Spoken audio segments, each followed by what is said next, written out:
मेरे साथ इस वक्त सलमान खुर्शीद जी मौजूद हैं। सलमान जी, सोनिया गांधी जी ने एक लेख लिखा है गाजा को लेकर, एक रिपोर्ट भी चूंकि यूएन की आई पिछले दिनों, और उसमें सामने आया कि 20,000 जो बच्चे हैं गाजा में, उनका कत्ल किया गया एक संगठित तरीके से इजराइल द्वारा।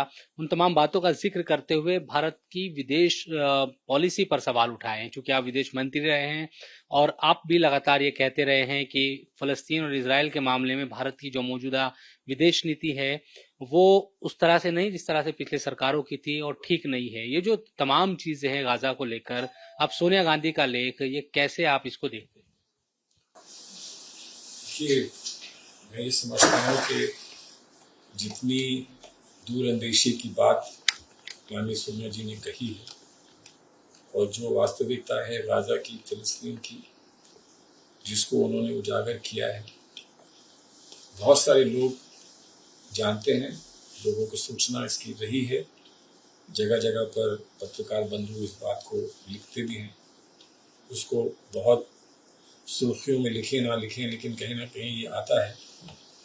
बहुत सारे लोग हिम्मत नहीं कर पाते हैं इस बात को उजागर करने में या अपने इस पर टिप्पणी करने में, और वो हिम्मत नहीं कर पाते। लेकिन माननीय सोनिया जी ने बड़ी दूरंदेशी की बात बड़ी हिम्मत के साथ कही है, और उससे हम सब का मनोबल बढ़ता है कि जो वास्तविकता है, सच्चाई है, और बहुत दुखद सच्चाई है, बहुत गंभीर और दुख भरा संदेश है, उसको उजागर किया है। हम इसके लिए उनको आभार प्रकट करते हैं कि जो सच्चाई है और जो भारत की आवाज़, भारत की आत्मा की आवाज़ हमेशा फिलिस्तीन और गाजा के लिए रही। फिलिस्तीन गाजा क्या, किसी भी उस घटना के बारे में हमने हमेशा ये माना है जिसमें इंसानियत को कुर्बान किया गया या इंसानियत को कुचला गया है, उसमें भारत ने हमेशा आगे बढ़कर अपनी बात ही कही है। आज हम भारत की ओर से, भारत की सरकार इस बात को नहीं कह पा रही है, ये बहुत दुखद विषय है, बहुत तकलीफ का विषय है। और हम ये समझते हैं कि कहीं ना कहीं कुछ हम अपनी साख को बचा पाएंगे, हम इस बात को आगे बढ़ाकर, इस बात को दोहराकर, इस बात को और मजबूती से कहकर कहीं ना कहीं अपनी साख इंसानियत की हम बचा पाएंगे। लेकिन फिर अंततः क्या उन बच्चों के लिए होगा जो नहीं रहे हैं, और जो बच्चे आज भी सफ़र कर रहे हैं, जिनको आज भी तकलीफ में हैं, उनके लिए हम लोग क्या कर पाएंगे, भारत सरकार क्या कर पाएगी, विश्व क्या कर पाएगा, एक बहुत बड़ा सवाल है। इस पर विश्व की सारी ही जो मानवीय संस्थाएं हैं, उनको मिलकर इस पर विचार करना चाहिए।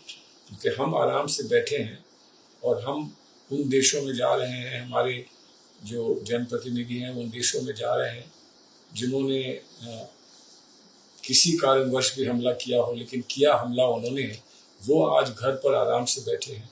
और ये बच्चे आज धूप के नीचे, पानी के नीचे, बरसात में टेंटों में बैठे हुए हैं। ना खाने को है, ना पढ़ने को है, ना दवा है, ना ही उनकी कोई देखभाल के लिए कोई व्यवस्था है। तो मैं समझता हूँ कि ये इंसानियत जगाने की एक बात है, और इसके लिए हमको आभार प्रकट करना चाहिए सोनिया जी। इस मामले में जब भी बात होती है, बीजेपी कह देती है कि ये तुष्टीकरण की राजनीति कर रहे हैं, मुसलमानों से जोड़कर इन तमाम चीजों को भी वो देखती है। बीजेपी के नेता अक्सर देखिए,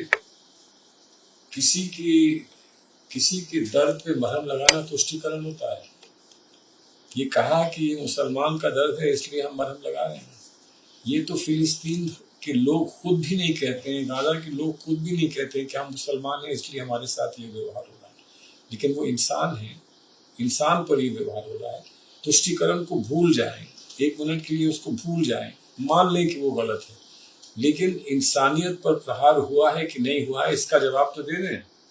वो ये कहते हैं कि इंसानियत के नाते हमारा कुछ रिश्ता है कि नहीं है, वो इसका जवाब तो दे दें, उसके बाद फिर कुछ और बात करें। अच्छा सर, एक सवाल ईरान से मुतालिक भी है, क्योंकि अब खामेनी साहब का जो जनाजा है उसको तस्लीम किया जाएगा और प्रधानमंत्री नरेंद्र मोदी को न्योता आया है। चूंकि आप विदेश मंत्री रहे हैं, आप क्या समझते हैं, पीएम को खुद वहां जाना चाहिए, डेलीगेशन, इन तमाम चीजों को लेकर चर्चा हो रही है? देखिए, मैं जानता नहीं हूँ कि किस बैकग्राउंड में, किस संदर्भ में ये उनको इन्विटेशन आया है। इन्विटेशन से पहले आपस में कुछ ना कुछ चर्चा होती है। देशों के बीच में चर्चा होती है, डिप्लोमेट्स के बीच में चर्चा होती है। तो किस संदर्भ में ये इनविटेशन आया है मुझे उसकी जानकारी नहीं है, लेकिन हाँ ये सही है कि जब भी ऐसा कोई इनविटेशन आए या ऐसी कोई घटना घटे तो उसमें अगर हम किसी को मित्र मानते हैं, किसी को दोस्त मानते हैं और किसी के साथ हमने बहुत समय से एक संबंध बना के रखे हैं तो इतनी तो लोगों की अपेक्षा होती है कि उसको उस भरोसे को किस तरह से हम सम्मान दें। ये फैसला उनका है, उनको फैसला करना चाहिए और जो भी फैसला करें वो किसी के डर से ना करें, किसी के दबाव में ना करें, उनको वो फैसला करना चाहिए जो वो समझते हैं कि उचित है। अच्छा सर, एक महाराष्ट्र का इशू है, कल एक परीक्षा वहाँ पर टीटी की होनी थी लेकिन खबर आई अभी थोड़ी देर पहले कि वो लीक हो गई और स्थगित कर दी गई। इससे पहले हमने नीट का देखा, सीबीएसई एग्जाम को लेकर बड़ा बवाल हुआ, एक के बाद एक इस तरह के मामले आए।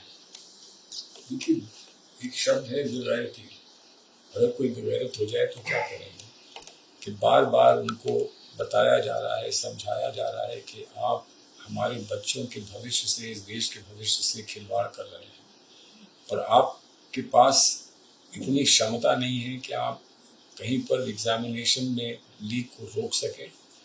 तो आप कैसे प्रशासक हैं, आप कैसे एडमिनिस्ट्रेटर्स हैं कि आप लीक को रोक नहीं पा रहे, बावजूद इसके कि लीक पर इतना हंगामा हो रहा है और बच्चे निकल के आत्महत्या कर रहे हैं, तब भी आप लीक को रोक नहीं पा रहे हैं। मैं ये समझता हूँ कि ये तो बिल्कुल वैसे ही है कि किसी को इससे पहले की सजा दी जाए अपने दुष्कर्म के लिए, वो एक और दुष्कर्म कर बैठे, वैसे ही है। तो दुगनी सजा होनी चाहिए। लेकिन मुल्क के लिए सिर्फ एक ही बात कहूँगा कि हम अपने नौजवानों के साथ, आने वाली पीढ़ी के साथ बहुत अन्याय कर रहे हैं। ये जो होने दे रहे हैं हम बहुत अन्याय कर रहे हैं। एक आखिरी सवाल है सर, अगर आप जवाब देना चाहें, राम मंदिर जो चढ़ावा इशू आजकल सुर्खियों में है और जो गबन हुआ है, चोरी हुई है, कई लोग डकैती कह रहे हैं, ये जो तमाम विषय है इसको लेकर, क्योंकि हमने देखा कि कानूनी पूरी लड़ाई लड़ी गई थी राम मंदिर को लेकर, तमाम चीजें, सुप्रीम कोर्ट का आदेश आया और अब इस तरह की घटना ये लोगों की आस्था को बड़ा ठेस पहुंचा रही है। देखिए आस्था का जब प्रश्न आ गया और सुप्रीम कोर्ट का फैसला आ गया, राम मंदिर स्थापित हुआ और रामलला को वहाँ पर प्राण प्रतिष्ठा के साथ वहाँ पर बिठाया गया, तो उसके बाद ये फिर एक ही बात रह जाती है, सिर्फ आस्था, और कुछ बात नहीं रहती, कोई विवाद नहीं रह जाता, कहीं कोई किसी और विषय का कोई संबंध इससे नहीं रह जाता। लेकिन जब आस्था है तो आस्था का सम्मान हम करें और हम करने को तैयार हैं, लेकिन आस्था के साथ वो लोग जो आस्था से अपने आप को जोड़े हैं वो क्या कर रहे हैं, कैसे कर रहे हैं, इसको देखकर बहुत दुख होता है, बहुत दुख होता है।